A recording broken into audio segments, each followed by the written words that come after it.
할렐루야. 우리 이렇게 한번 인사 드리겠습니다. 예수님 잘 믿고 진짜 부자가 됩시다. 예. 사람은 누구나 다 부자가 되고 싶어 합니다. 부자가 되면 돈이 없어서 걱정할 필요도 없고 하고 싶은 거 다 할 수도 있고 남들에게 자랑도 할 수 있고 큰 소리 칠 수 있으니까 얼마나 좋습니까? 그러니까 너도 나도 할 것 없이 부자가 되기 위해서 치열한 경쟁을 벌이고 있지 않습니까? 그러면 정말 돈만 많으면 부자가 될 수 있을까요? 오늘 성경 누가 부자인지, 누가 진짜 부자인지를 우리에게 알려줍니다. 어느 날 한 사람이 예수님을 찾아왔습니다. 유산 문제가 있었던 것 같아요. 형이 지나치게 많은 몫을 가져가서 좀 억울했던 것 같습니다. 그래서 예수님께 법대로 좀 정당하게, 공정하게 이 유산을 좀 분배받을 수 있도록 도와달라고 이야기합니다. 이 사람 요것은 정당하죠. 법대로 해달라고 하는데 뭐가 문제가 됩니까? 그런데 예수님은 뜻밖에도 이 사람을 순순히 도와주지 않습니다. 어쩌면 그 사람에게 좀 면박을 준다고 해야 될까? 좀 오히려 다른 이야기를 하죠. 어떤 이야기를 합니까? 삼가 모든 탐심을 물리치라. 내가 너희들을 위해서 그렇게 돈 나누어주는 재판정으로 온 줄 아느냐라고 핀잔을 주죠. 그러면서 어느 부자 이야기를 비유로 들려줍니다. 이 사람은 이미 부자입니다. 모든 것을, 많은 것을 가지고 있는 사람입니다. 그런데 어느 해에 농사를 지었는데 대박이 났어요. 정말 소출이 많아졌어요. 그러니까 기존 가지고 있던 창고에는 더 이상 싸울 수가 없을 정도로 많은 소출을 얻게 되었던 거예요. 그래서 이 사람이 고민합니다. 어떻게 할까? 여러분 같으면 어떻게 했을 것 같아요? 창고에 싸울 정도 다 채우고도 남은 그런 소출이 생겼으니까 두 가지 방법이 있지 않겠습니까? 남들에게 나눠줄 수도 있고요. 아니면 새로운 창고를 지을 수도 있습니다. 근데 이 사람은 어떻게 했다고요? 기존에 있는 창고를 다 헐어버리고 새롭게 더 큰 창고를 만들어서 내가 가진 모든 것들을 거기에 채우겠다라고 작정을 합니다. 그러면서 뭐라고 얘기합니까? 속으로 얘기하죠. 야, 이제는 돈 걱정 없어. 이제는 얼마든지 내가 충분하게 가지고 있으니까 내 영혼아 마음껏 즐기고 쓰고 누리자라고 그렇게 이야기합니다. 그렇게 그 밤에 기분 좋게 잠이 들지 않았겠습니까? 그런데 그것이 이 사람의 마지막 밤이었습니다. 왜냐하면 하나님이 그 영혼을 그 밤에 불러가셨기 때문입니다. 여러분, 이 사람은 그렇게 많은 재물을 쌓기 위해서 얼마나 많은 피땀을 흘렸겠습니까? 얼마나 수고를 하고 머리를 많이 쓰고 신경을 많이 썼겠습니까? 그런데 하나도 써보지도 못하고 그냥 죽고 말았던 것입니다. 여러분, 이 사람 입장에서 보면 정말 억울함이 아닌가요? 그런데 하늘나라에서 눈을 떠보니까 더 충격적인 일이 일어났어요. 여러분, 당시 유대 사회에서는요, 부자라고 하면, 여러분, 우리나라 사회에서는 부자하면 그래도 손가락질을 당하지 않습니까? 그런데 유대 사회에서는요, 아주 존경받아요. 왜냐하면 부자는 하나님의 은혜와 복을 받아서 부자가 되었다라고 생각하기 때문입니다.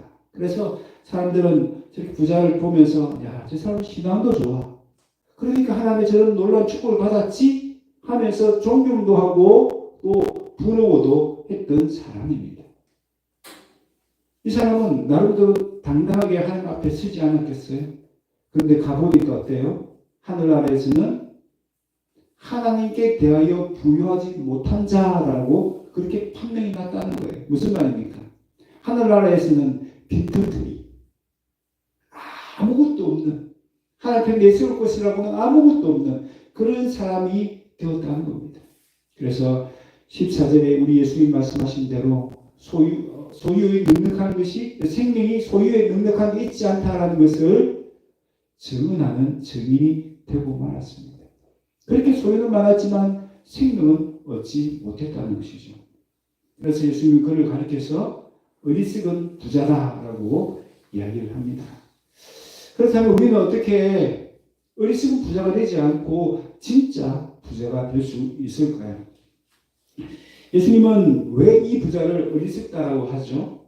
도대체 뭘 몰랐기 때문에 어리석다라고 이야기를 합니까? 여러분, 이 사람은요, 자기가 가진 많은 재물이 누가 주셨는지를 몰랐다는 것입니다. 이 사람은 자신이 쌓은 모든 재물이 자신의 노력, 수고, 땀을 통해서 쟁취했다라고 생각을 했습니다. 그러니까 부자의 말을 가만히 보세요. 부자가 혼자 말을 한 것 가만히 보면 다 내라는 말이 들어가 있습니다.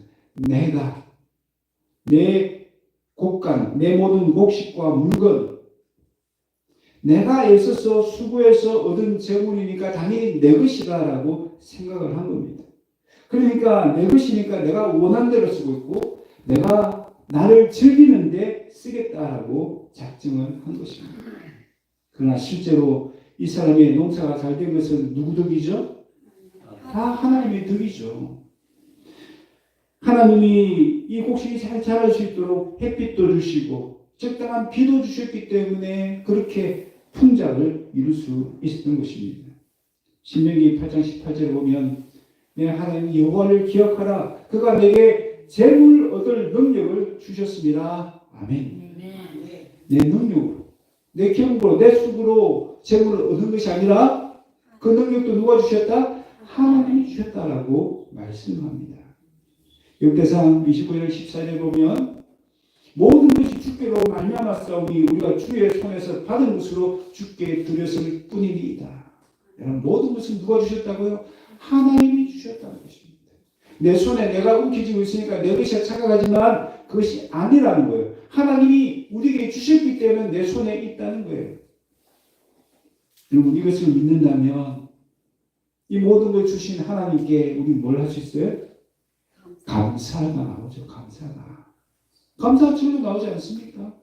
아니, 내가 얻을 수 없는데 하나님 능력 주셨고 내 것이 아니었는데 하나님 주셨으니까 얼마나 감사한 일입니까? 뿐만 아니라 남들과 비교하면서 불평하는 것이 아니라 자족하는 마음을 가질 수가 있는 거죠. 이 자족의 반대말이 오늘 본문 15절에 탐심이라는 말입니다. 이 탐심은 뭡니까? 탐심은 필요한 것 이상 또 적법하게 얻을 수 있는 것 그 이상을 요구하는 사람의 심리 상태를 말하는 것입니다. 이 정도면 적당한데 그 이상을 바라는 거예요. 그런데 이 욕심이라는 것이 끝이 있을까요? 없을까요? 사람의 욕심은 끝이 없습니다. 여러분, 짐승은요, 그래도 어느 정도 먹고 나면 더 이상 안 먹어요. 근데 사람은 끝이 없어요. 배가 불러도 또 먹고 맛있는 거 있으면 또 먹고. 아니, 사람의 이 탐심이라는 것이 얼마나 무서운지 끝이 없습니다. 그러니까 성경 뭐라고 말씀합니까? 그 탐심을 물리치라. 아예 욕심을 버리지 않으면 이 문제는 해결되지 않는다는 겁니다. 탐심은 어느 정도 욕심 채워지면 그것이 끝나면 괜찮은데 그렇지를 않다는 거예요. 그래서 우리의 선조들도 이 과도한 욕심을 경계하기 위해서 만든 술잔이 있어요. 그 술잔의 이름이 뭐냐면요, 계영배라는 술잔입니다.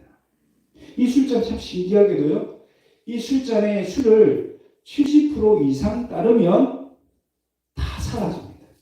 신기하죠? 딱 70% 그 선까지만 채워야 되지 그 이상 채우면 이미 채워졌던 술도 다 사라지는 거예요. 우리 선조들은 그것을 마시면서 내 속에 있는 욕심을 좀 제어해야겠구나, 절제해야겠구나, 그런 마음을 가졌다는 것입니다. 그런데 성경은 뭐라고 합니까? 그 정도 절제가 아니라 아예 욕심을 버리라라고 말씀을 하는 것이죠. 왜 그렇습니까? 하나님이 우리에게 필요한 만큼, 우리에게 적당한 만큼 주셨음을 믿기 때문이죠. 여러분, 하나님은 누구보다 나를 잘 아시는 줄 믿습니다. 아멘? 아멘? 하나님 우리 자신 누구나 잘 알아요. 그죠? 그래서 우리에게 적당한 양이 얼마인지, 필요한 만큼이 얼마인지 잘 아시는 거예요. 그래서 그만큼 주시는 거예요. 하나님이 나를 미워해서 남들과 비교해서 더 많이 주시지 않은 게 아니에요. 하나님 능력이 없어서 남들보다 더 많이 주실 수 없는 것이 아닙니다. 아니지, 우리에게 더 많이 줄 수도 있고요. 그렇지만 우리에게 딱 적당한 만큼, 우리를 위해서 그만큼만 주신 거예요. 그래서 우리는 어떤 형편이 있든지 자족할 수 있습니다. 여러분, 누가 진짜입니까? 누가 진짜예요? 많이 가진 사람이 부자이고 누가 그 사람이 진짜 부자입니까? 아닙니다. 하나님이 주신 것에 대해서 자족할 줄 알고 만족할 줄 알고 하나님이 주셨으니 하나님께 감사하는 사람이 진짜 부자인 줄로 믿습니다. 아멘.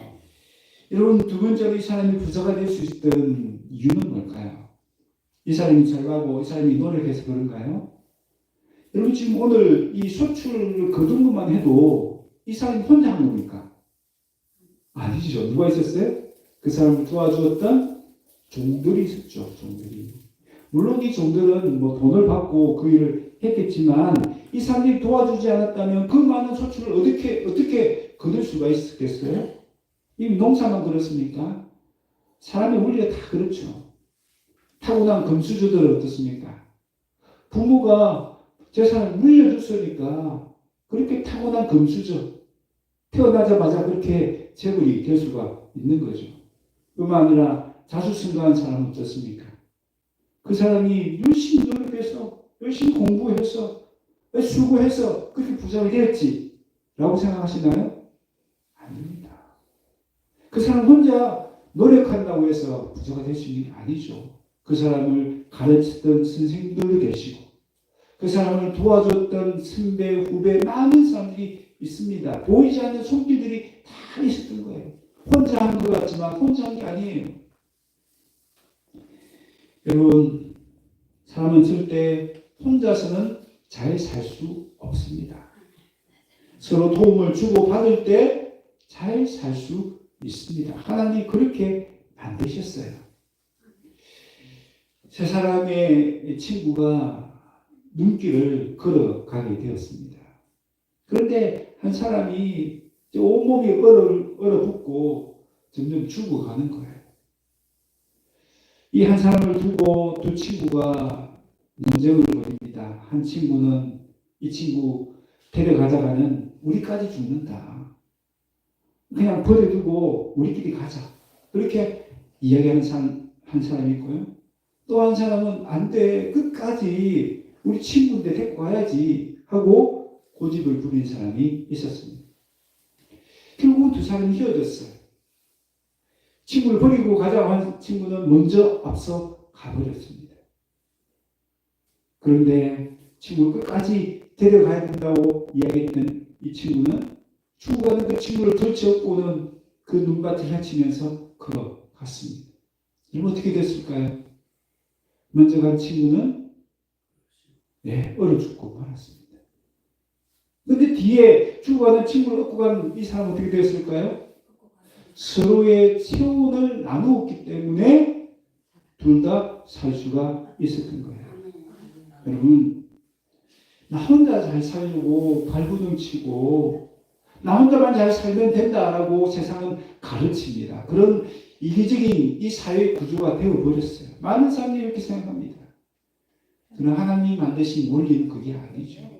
서로 돕고 서로 함께 협력할 때 잘 살 수 있도록 하나님께서는 만드셨습니다. 누가 잘 사는 진짜 부자입니까? 나 혼자 잘 살겠다고 남들은 신경 쓰지 않고 베풀지 않고 움켜쥐는 사람입니까? 아닙니다. 나누고 베풀 줄 아는 사람이 진짜 부자입니다. 여러분, 잠언 11장 24절 25절 우리 함께 읽겠습니다. 시작. 흩어 부자여도 더 부하게 되는 일이 있나니 과도히 아껴도 가난하게 될 뿐이니라. 구제를 좋아하는 자는 풍족하게 될 것이요 남을 윤택하게 하는 자는 자기도 윤택하게 하여 지리라. 아멘. 여러분, 남을 잘 되게 하는 사람이 나도 잘 된다. 남을 부유하게 하는 사람이 나도 부유하게 된다는 것입니다. 그렇지 않고 나 혼자 내 것만, 그 사람은 부유해질 수 없다라고 말씀합니다. 여러분, 하나님 왜 우리 곁에 가난한 사람, 불쌍한 이웃들을 곁에 두셨을까요? 그들을 돕고 그들을 살리면서, 그러면서 나도 돕고 나도 살리라는 뜻으로 주셨습니다. 여러분, 그 사람을 살리는 것이 나를 살리는 거예요. 그 사람을 도와주는 것이 나를 도와주는 것입니다. 소유의 넉넉함이 나에게 생명을 주는 것이 아닙니다. 이 세상의 가치는 어때요? 많이 가져야 된다. 그러니까 남들에게 뺏기지 않고 내 것만 챙기려고 얼마나 부담이 다툽니까? 그 소유의 넉넉함이 내 생명이 있을 줄 알고 그렇게 착각하고 살아가는 것이죠. 그러나 성경은 분명히 말합니다. 소유의 넉넉함이 나에게 생명을 주지 않는다는 것이 그 반대입니다. 오히려 내가 가진 소유를 나누고 베푸는 것이 나에게 생명을 준다라고 말씀합니다. 여러분, 두 번째로 이 어리석은 부자가 몰랐던 것이 뭘까요? 뭘 몰랐죠? 설마 그 밤에 자기가 죽을 줄은 몰랐습니다. 아니, 그렇잖아요. 뭐 건강하고 뭐 별 큰일이 없으니까, 야, 이제는 창고 크게 지었고 많은 점을 쌓았으니까 이제는 내 마음껏 즐기자라고 할 정도로 뭐예요? 건강했다는 거예요. 자기가 생각할 때는. 아니, 건강이 전혀 문제 없었던 사람이에요. 그런데 그렇게 급작스럽게 그 밤에 죽을 줄 본인은 몰랐다는 거예요. 여러분, 사람은 죽는다는 것, 여러분 아세요? 모르세요? 다 아시잖아요. 모르는 사람이 어디 있습니까? 알긴 아는데 언제 죽을지 모르죠. 어떻게 죽을지 모르죠. 그것이 지금 당장 이루어질 수 있다는 것을 모르는 겁니다. 그러니까 죽음이 있다는 걸 알지만 죽음을 의식하면서 살아가는 사람들은 그렇게 많지 않다는 것이죠. 먼 뒤의 일로 그렇게 생각하는 겁니다. 그러니까 죽음 이유를 준비할까요? 안 할까요? 준비하지 않는 거예요. 그냥 살아있으니까. 죽음 뒤에 내가 어떤 일이 날 것을 전혀 생각하지 않습니다. 이 사람이 바로 그런 사람이에요. 뿐만 아니라 죽음 이후에 하나님이 결산하신다는 것을 몰랐습니다. 뭘 가지고 결산하시죠? 오늘 성경에 보니까 얼마나 많은 소유를 가졌냐라고 그것을 평가 기준으로 삼는 것이 아니고 뭐예요? 하나님께 대하여 부요한 자였는가, 그것을 보고 평가한다는 것입니다. 평가의 기준을 몰랐던 거예요. 여러분, 세상에 있을 때는 이 사람의 평가 기준은 뭐였습니까? 많은 것을 소유하면 그것이 하나님이 주신 복이고 하나님께서 은혜를 주셨기 때문에 그 증거가 바로 이 부유함이다. 그러니까 나는 하나님께 잘 산다라고 착각을 하는 것이죠. 하나님 어떻게 보신다고요? 소유의 넉넉함. 세상에 많이 가진 것이 평가 기준이 아니고 하나님께 대하여 부유했는가, 그것을 보시고 평가하신다는 거예요. 그렇다면 하나님께 부유한다는 것이 뭘까요? 하나님께 대하여 부유한 사람이 되어야 한다라고 성경이 하는데, 하나님께 부유하다는 것이 뭡니까? 하나님께 아낌없이 드린다는 뜻입니다. 하나님 나라를 위해서, 교회를 위해서 아낌없이 바친다는 뜻입니다. 뿐만 아니라 하나님이 내 곁에 두신 그 불쌍한 이웃들을 위해서 아낌없이 나누고 베푼다는 뜻입니다. 여러분, 그렇게 할 때 성경에 보니까 우리의 재물이 어디에 쌓인다고요? 하늘 은행에 쌓인다라고 말씀합니다. 마태복음 6장 20절 같이 한번 읽겠습니다. 시작. 오직 너희를 위하여 보물을 하늘에 쌓아두라. 거기는 좀이나 동물이 해하지 못하며 도둑이 구멍을 뚫지도 못하고 도둑질도 못하느니라. 아멘. 여러분, 우리는 부자하면 이 땅의 은행에 많은 것을 쌓은 사람을 부자라고 생각합니다. 그렇죠? 세상 부자들은 다 땅에다가 많은 걸 쌓지 않습니까? 그런데 하나님 보실 때 진짜 부자는 누구라고요? 이 땅에 은행에 많이 쌓은 사람이 아니라 저 하늘 은행에 많이 쌓은 사람이 진짜 부자라고 말씀하십니다. 오늘 우리에게 이런 평가 기준이 있어야 될 줄로 믿습니다. 아멘. 우리는 이 땅에 살기 때문에 이 땅의 기준으로 자꾸 부자를 생각합니다. 그러니까 저렇게 이주영이나 큰 기업을 한 사람이나 돈이 많은 사람이나 그런 사람을 다 부자라고 얘기해요. 그러나 성경은 그 사람 진짜 부자가 아니라고 얘기합니다. 그 사람은 어떤 부자? 오늘 말씀대로 얘기하면 어리석은 부자일 수 있다라고 이야기를 하는 거예요. 그럼 진짜 부자는 누굽니까? 하늘은행에 한껏 쌓아둔 하나님께 대하여 부유한 사람이 진짜 부자라고 이야기를 하는 겁니다. 어느 목사님이 미국 텍사스에 석유로 갑부가 된 한 사람을 신방을 했습니다. 이 사람이 동서남북을 가리키면서 저 유전도 제 거고요. 저기 이제 석유 발굴하던 저기도 내 거고 저쪽에 동쪽에 저 큰 건물도 내 거고 저 서쪽 반대편에 있는 저 그 큰 건물도 제 겁니다. 이렇게 막 자랑을 하더라는 거예요. 그때 목사님이 하늘을 가리키면서 동서남북 모든 것이 다 당신 것인데 저 하늘에는 도대체 얼마나 있느냐 물어봤다는 것입니다. 세상에서 많은 것들 소리하고 있었는데 하늘나라에 과연 얼마나 쌓아두느냐고 물었다는 것이죠.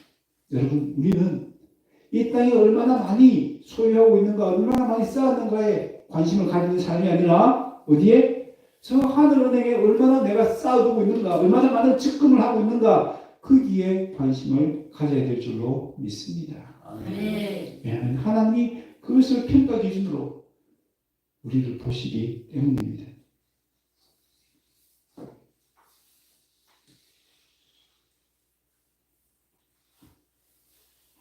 오늘 우리는 어떻습니까? 오늘 본문에 유사 문제로 예수님을 찾아온 사람의 이야기로 시작했습니다.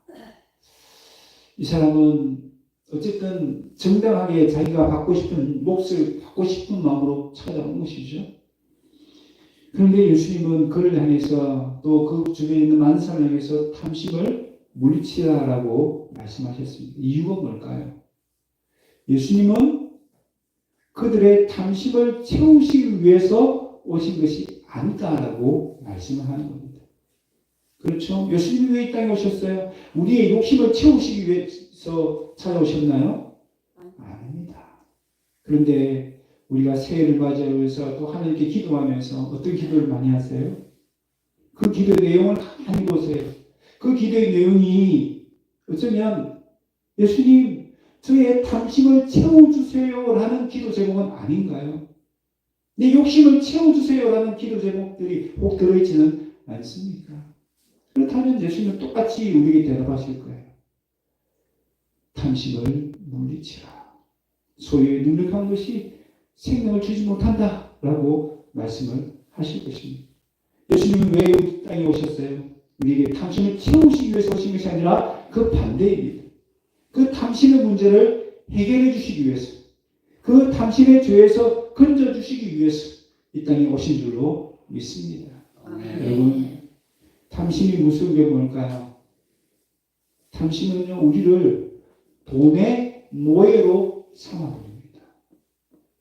평생 그 돈 걱정에 절절매며 끌려다니는 노예처럼 취급하게 만들어버린다는 거예요. 그것이 탐심입니다. 거기에서 완전히 자유하게 해주시는, 이제는 더 이상 돈 걱정하지 않고 있어도 감사, 없어도 감사할 수 있는 그 은혜를 주시기 위해서 누가 오셨다고요? 예수님이 오셨다는 거예요.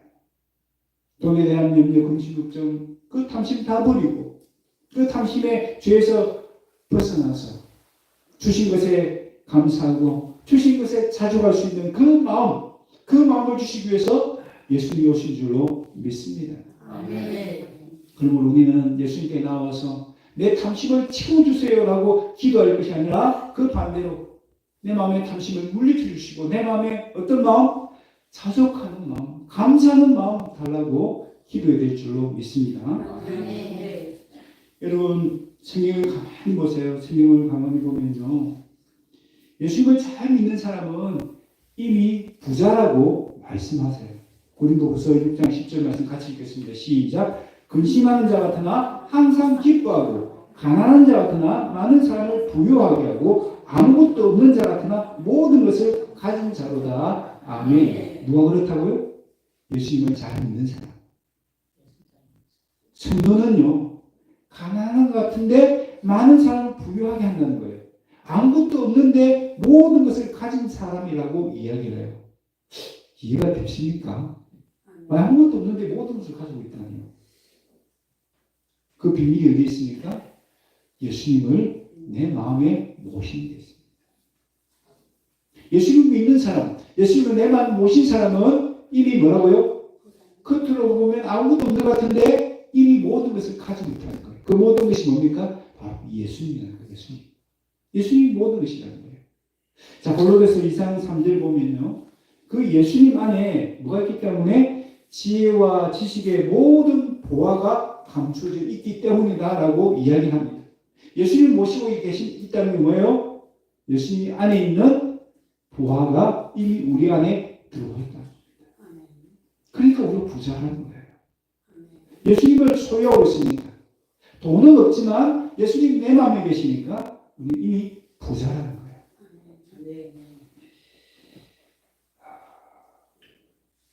그래서 이미 부자인 사람은 어떻게 한다고요?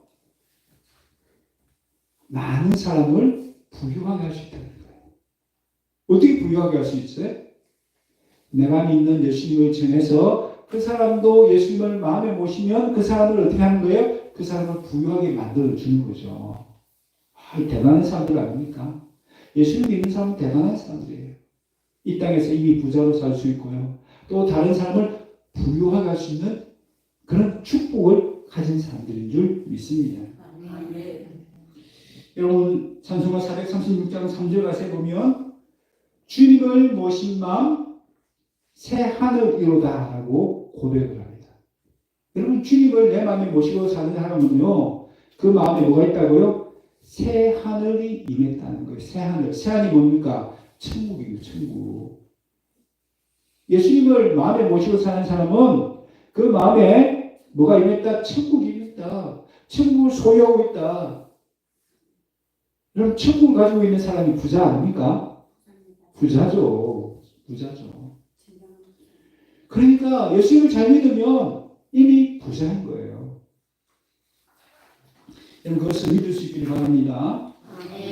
여러분 그것을 믿느냐 믿지 않느냐 우리 삶의 태도가 달라져요. 이미 부자라고 믿는 사람은 부자답게 살 수 있습니다. 그런데 기준이 달라서 이 세상에 것이 없다라고 돈이 없다라고 나는 가난하다고 생각하면요 늘 그 돈에 끌려다니고 돈의 노예처럼 살아갈 수밖에 없는 거예요. 한번 따라합시다. 주 안에서 나는 부자다. 나는 부자다. 그렇게 살아갈 수 있길 바랍니다.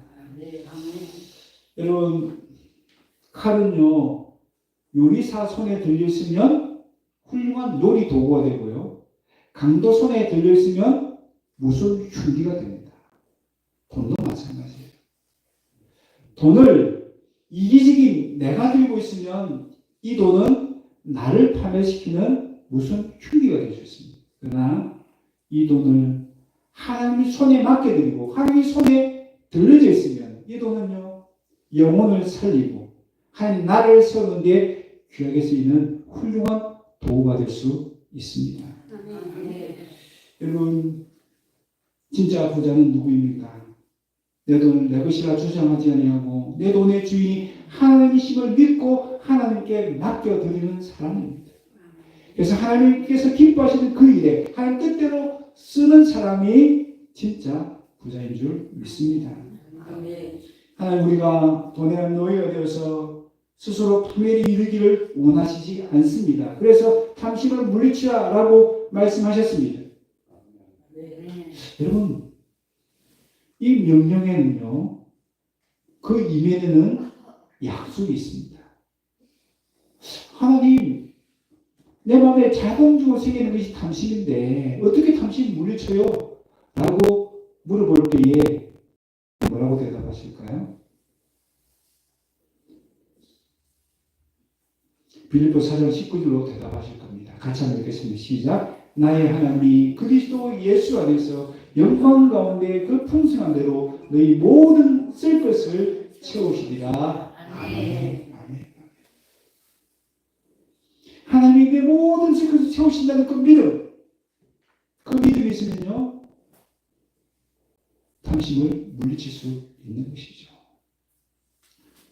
탐심을 물리치라는 명령에는 어떤 약속이 있어요? 하나님이 그 풍성한 대로 모든 쓸 것을 우리에게 채워주시겠다는 약속이 있다는 겁니다.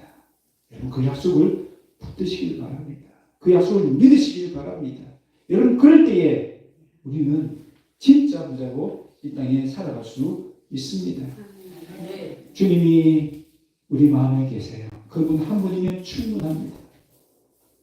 그분이 그 풍성한 대로 우리의 모든 쓸 것을 채우실 것입니다. 지금 당장 내 손에 없다 할지라도 장차 채워주실 것입니다. 여러분 그것을 믿으면요 우리 하나님께 감사할 수 있고 자족할 수 있고 하나님께 뜻대로 모든 문제를 칠 수 있습니다. 이런 진짜 부자가 되시기를 바랍니다. 아멘. 말씀을 맺습니다. 여러분 세상에 부자들이 부럽습니까? 부러워할 필요가 없습니다. 저와 여러분이 정말 예수님을 잘 믿는다면 우리는 이미 부자이기 때문입니다. 왜냐하면 우리는 예수님 한 분만으로 충분하다고 고백할 수 있기 때문입니다. 그래서 어떤 형편에서든지 하나님이 주신 것에 대해서 만족하고 자족할 수 있습니다. 하나님이 주셨기 때문에 하나님께 모든 감사를 돌릴 수 있습니다. 내가 가진 모든 재물의 주인이 하나님이심을 믿고 하나님을 위해서 아낌없이 드릴 뿐만 아니라 이웃들에게 나누고 베풀 수 있습니다. 그렇게 우리는 저 하늘 은행에 우리의 모든 부활을 쌓을 수 있습니다. 그 재물은 누가 뺏어갈 수 있습니까? 아무도 뺏어갈 수 없다라고, 도둑맞을 염려도 없다라고 이야기했어요. 어느 사모님의 고백입니다. 나는 가난이 싫다. 그러나 가난이 무섭지는 않다. 무슨 말입니까? 가난이 싫다는 것은 아주 솔직한 대답이죠. 그런데 가난이 두렵지 않다라고 대답할 수 있는 이유는 뭐예요?